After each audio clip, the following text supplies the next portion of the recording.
Assalamualaikum warahmatullahi wabarakatuh. Kita akan lanjutkan materi tentang perkembangan teori atom. Di video sebelumnya saya sudah jelaskan timeline dari perkembangan teori atom. Yang pertama kali mencetuskan teori atom itu siapa?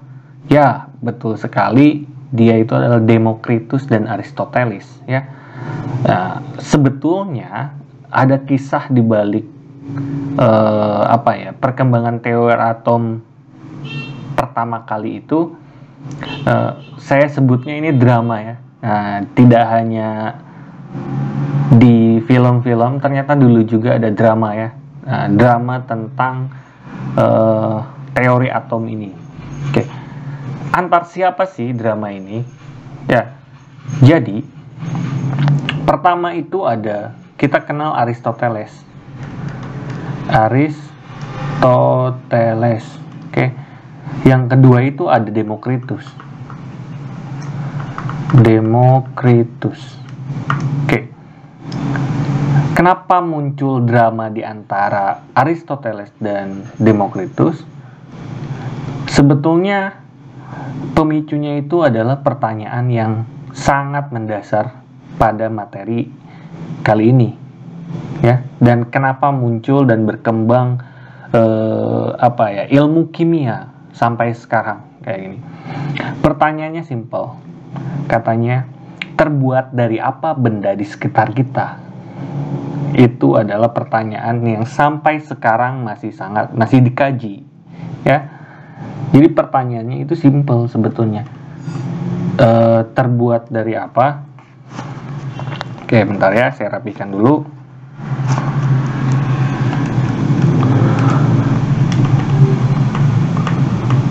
Terbuat dari apa benda di sekitar kita? Oke, di sekitar kita. Itu pertanyaan yang sampai sekarang masih dikaji, ya, atau dicari jawabannya. Oke. Dan orang pertama yang mengusulkan jawaban pertanyaan itu adalah Demokritus. Oke, ini sekitar ini hampir bersamaan, ya, sama Aristoteles itu, ya. 440 tahun sebelum Masehi. Oke, bayangin nih, sekitar 4 abad lebih sebelum Masehi, kedua orang ini sudah mengusulkan yang namanya atau mengusulkan jawaban dari pertanyaan ini. Kata Demokritus, katanya, ya, Demokritus mengatakan bahwa benda di sekitar kita terbuat dari atom, katanya. Dan apa itu atom? Demokritus menjelaskan bahwa atom adalah sesuatu yang tidak dapat dibagi lagi. Kata Demokritus itu, ya, atom adalah sesuatu yang tidak dapat dibagi. Yang tidak dapat dibagi.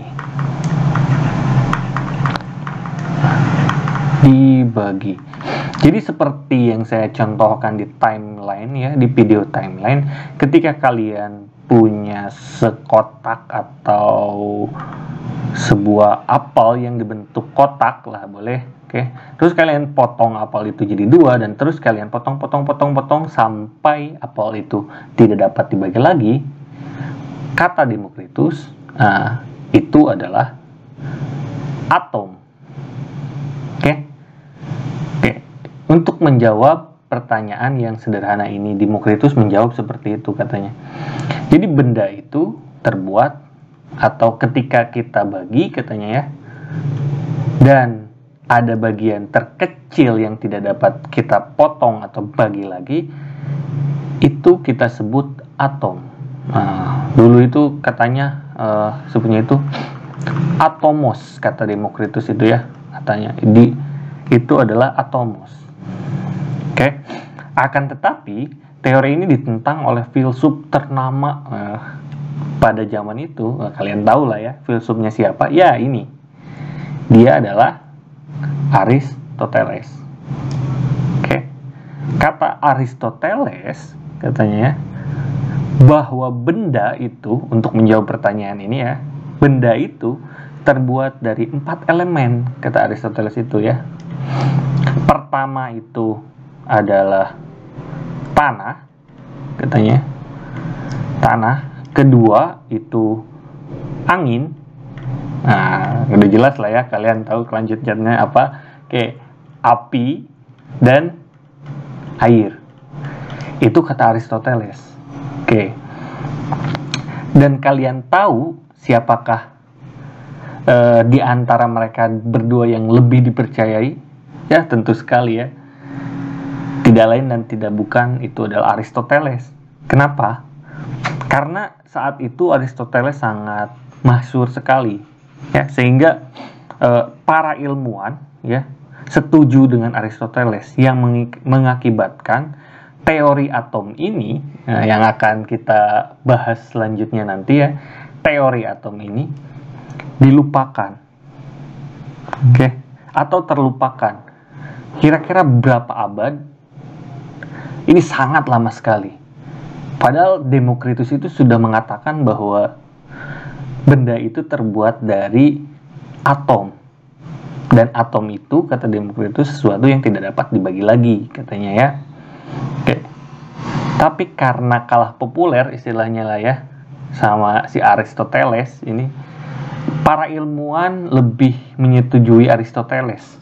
Ya, sebetulnya ini Aristoteles juga tidak salah-salah banget gitu kan ya. Iya dong, ya kan. Kalau diperhatikan memang di dunia ini ya ada tanah, ada angin, api, dan air. Oke. Tapi ya, pada tahun ini sangat menarik sekali ya. Ini pada 1808, bayangin ya. Dari 440 sebelum Masehi, Demokritus sudah bilang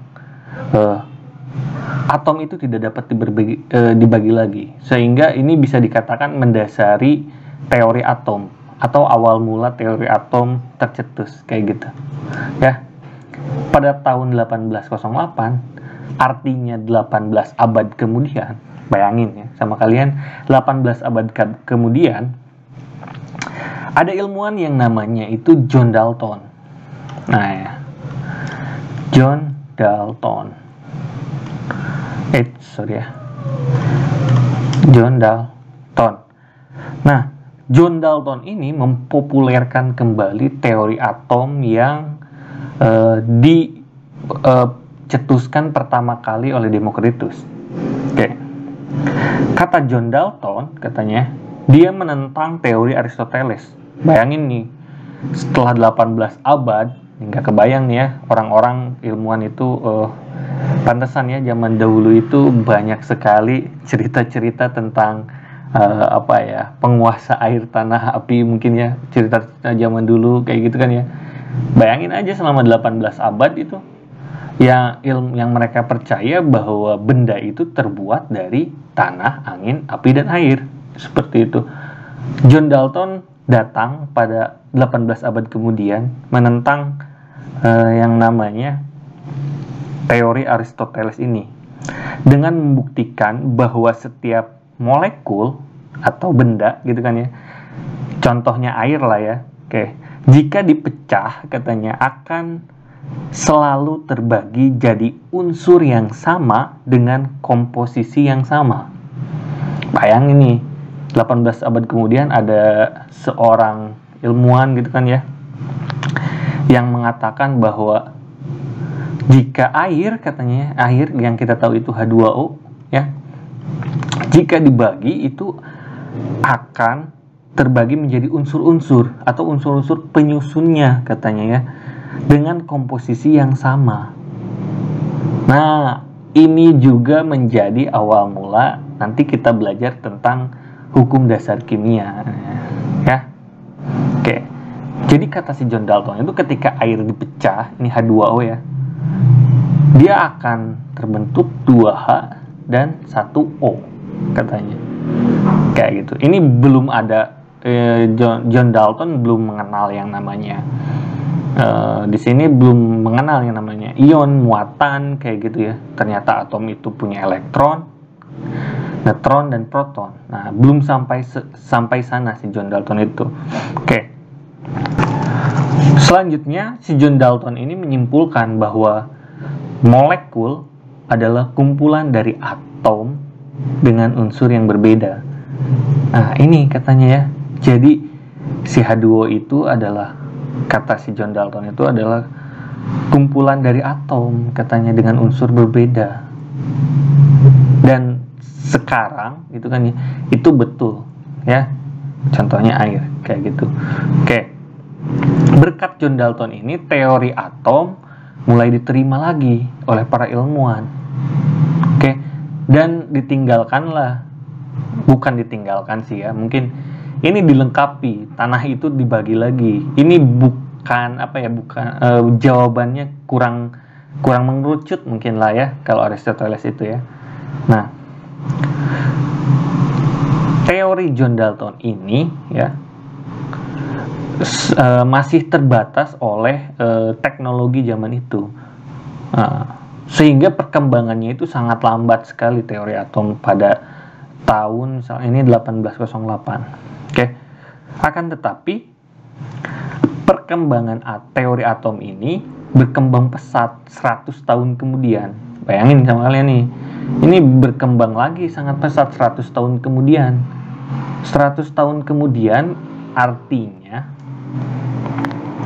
sekitar tahun 1900-an atau awal abad ke-20 ya, ada seorang ilmuwan yang bernama, nah ini sangat terkenal sekali, J.J. Thomson. Saya akan jelaskan lebih rincinya di video berikutnya.